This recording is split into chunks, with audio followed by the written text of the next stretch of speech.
Students, I am Ashok Kumar Singh, your social science teacher. Today it is my first class. As you know, due to situation, occurrence of corona, classroom teaching is not possible. So we are trying to impart online teaching. So today we are going to start the first lesson of history, the French Revolution. Topic is written here and one by one we will discuss together. जैसा कि French revolution के विषय में आप लोग जानते हैं, French revolution 14 जुलाई 1789 को शुरू हुआ। इसके बहुत सारे कारण हैं जो हम लोग एक एक करके डिस्कस करेंगे। सबसे पहली बात, इस फ्रेंच रिवॉल्यूशन की शुरुआत 14 जुलाई 1789 को जिस घटना से हुई उसके विषय में हम लोग चर्चा करेंगे। 14 जुलाई 1789 को एक र्यूमर यानी एक अफवाह फैला कि राजा ने ट्रूप्स को ऑर्डर दे दिया है सिटीजन पर फायर करने के लिए, सिचुएशन को कंट्रोल करने के लिए। जैसे ही यह अफवाह फैली, लोगों में बहुत ही व्याकुलता हो गई। लोग अपने अपने घरों से निकलने लगे। लगभग 7,000 लोग इकट्ठे हुए। उन्होंने एक मिलिशिया ग्रुप बनाया और इस तरह से वो दो भागों में बंट गए। Then one group just decided to march towards the eastern part of Paris, that was the capital of France, to collect arm and ammunition that was gathered in fortress prison Bastille. इस तरह से वह militia group जो fortress prison Bastille की ओर बढ़ा, वहां जाकर वहां पर आक्रमण कर दिया, अटैक कर दिया। And the fight that awkward, in that fight commander of the Bastille prison was killed. In that prison 7 innocent people were prisoned. When the commander was killed, then the 7 people were released. इस तरह से Bastille prison को destroyed कर दिया और उसके बाद इसके जो छोटे छोटे पत्थर के टुकड़े थे वह मार्केट में बेचा गया। चूंकि बेस्टाइल से सभी लोग नफरत करते थे, वह घृणा का प्रतीक था। चूंकि वहां पर इनोसेंट पीपुल को कैद किया जाता था, जिसके पास कर बकाया होता था या और किसी तरह की बातें अगर नहीं मानी जाती थी, इस कारण से निर्दोष लोगों को कैद किया जाता था, ऐसा लोगों का मानना था।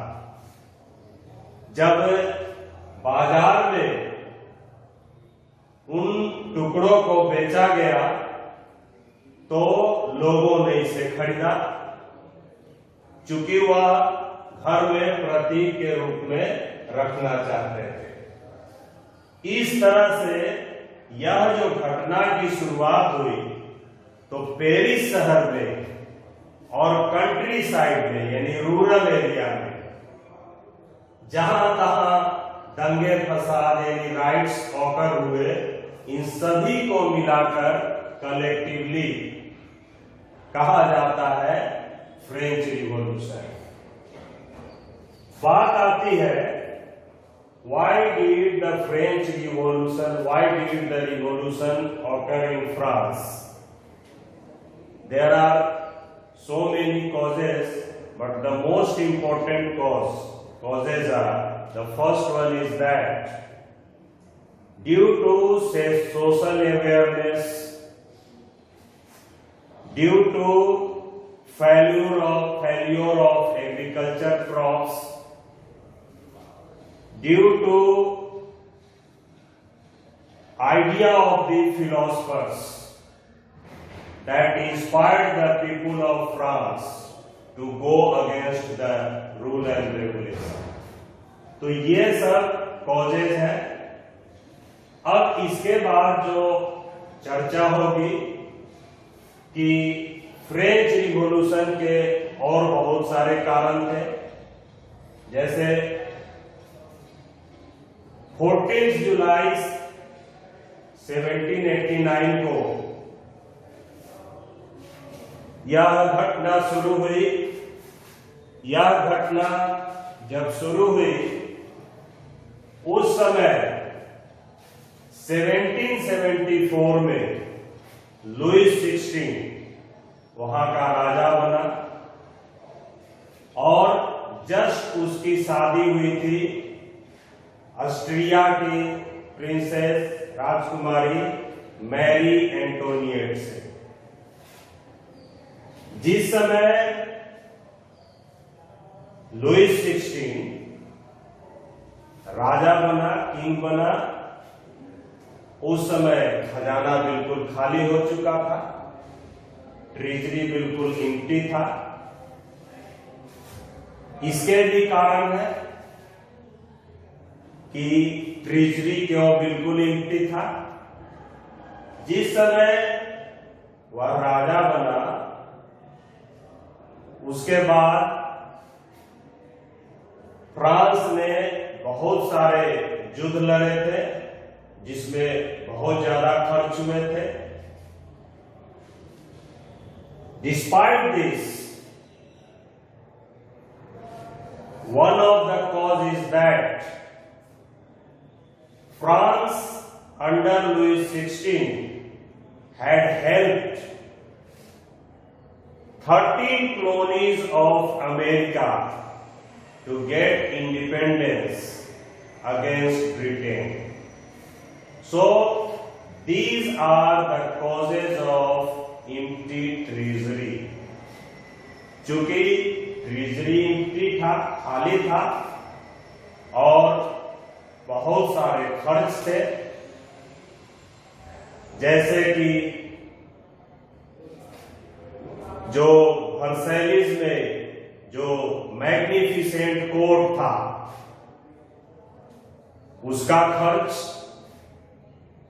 Army, university, colleges, school maintain करने का खर्च, जो फ्रांस पर कर्ज था 1 लाइवर से बढ़ के इंटरेस्ट सहित 2 लाइवर्स हो गया था। लाइवर्स जो फ्रांस का यूनिट ऑफ करेंसी था। इसके अलावे और भी जो तरह तरह के खर्च थे, इन सभी को पूरा करने के लिए और चूंकि खजाना बिल्कुल खाली था, लुईस 16 को खर्च का उपाय करने के लिए एकमात्र उपाय था टैक्स बढ़ाना। इस तरह से अगर देखा जाए तो जितने सारे कारण कहे गए, उन कारणों से मजबूर होके फ्रेंच लुईस को टैक्स बढ़ाने के विषय में सोचना पड़ा। अब जहां तक टैक्स बढ़ाने की बात है, टैक्स बढ़ाने की प्रक्रिया जहां तक थी 1614 से जो प्रोसेस अपनाया जा रहा था वह यह था कि फ्रेंच सोसाइटी एक पॉलिटिकल बॉडी में ऑर्गेनाइज था जिसको ई एस्टेट जनरल कहा जाता था, और जब भी टैक्स बढ़ाना होता था तो ई एस्टेट जनरल की मीटिंग बुलानी पड़ती थी। अब इसी तरह से हम लोग इसके विषय में पढ़ेंगे कि फ्रेंच सोसाइटी कैसे ऑर्गेनाइज था। जैसा कि मैंने कहा, the French society was organised into a political body that was known as the e estate general. This e-estate general was divided into three parts: the first e-estate general, the second e-estate general, and the third e-estate general. The first e-estate general, the first e-estate was constituted by the clergy. That means the church people. The second e-estate was constituted by the nobility, means royal family, and the third e-estate was constituted by common people, the rest people. इस तरह से French society 3 ई-एस्टेट में बटा हुआ था। जैसा कि मैंने बतलाया, फर्स्ट ई-एस्टेट जो बनता था चर्च पीपुल से, सेकेंड ई-एस्टेट नोबिलिटी यानी रूलिंग क्लास पीपुल से, थर्ड ई-एस्टेट कॉमन पीपुल से। फर्स्ट ई-एस्टेट और सेकेंड ई-एस्टेट दोनों मिलाकर पूरे पॉपुलेशन का 10% था, लेकिन 60% लैंड उनके पास था। थर्ड ई-एस्टेट 90% पॉपुलेशन था उनका, लेकिन 40% लैंड था, वह भी कुछ ही लोगों के पास। फर्स्ट और सेकेंड ई-एस्टेट को जन्म से एक अधिकार प्राप्त था। They enjoyed privileges by birth. That means they had right to collect taxes, but they did not pay any taxes. Only the tax was paid by the third e-estate. This third e-estate was again divided into 3 sections. The first section was constituted by big businessmen, merchants, officials, professionals. The second section was constituted by peasants and artisans, and the third section of the third e-estate was constituted by landless laborers, servants, etc. इस तरह से देखा जाए तो tax सिर्फ third ई-एस्टेट के द्वारा पे किया जाता था। फर्स्ट और सेकेंड ई-एस्टेट के द्वारा किसी तरह का टैक्स नहीं पे किया जाता था। उन्हें टैक्स वसूलने का अधिकार था और उनके द्वारा टैक्स जो वसूला जाता था, फर्स्ट ई-एस्टेट यानी जो चर्च के द्वारा टैक्स वसूला जाता था उसको टिथेस कहा जाता था, जिसे रिलीजियस टैक्स भी कहा जाता था। सेकेंड ई-एस्टेट नोबिलिटी के द्वारा जो टैक्स वसूला जाता था उसे टैली कहा जाता था। इसके अलावे तरह तरह के इनडायरेक्ट टैक्स भी वसूले जाते थे नोबिलिटी के द्वारा, जो कि तरह तरह के सामानों में इंक्लूड था। So in this way we have finished the first topic, the French society during the 18th century. Now, students, now we are going to start the second topic, the struggle to survive. A struggle to survive means it was most difficult for the people to survive in the existing situation.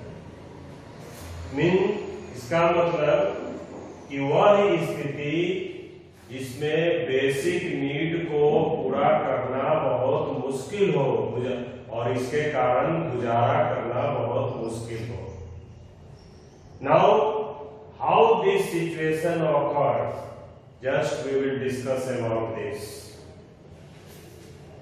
From 1715 to 1789, the population of France, mainly Paris, increased from 23 million to 28 million.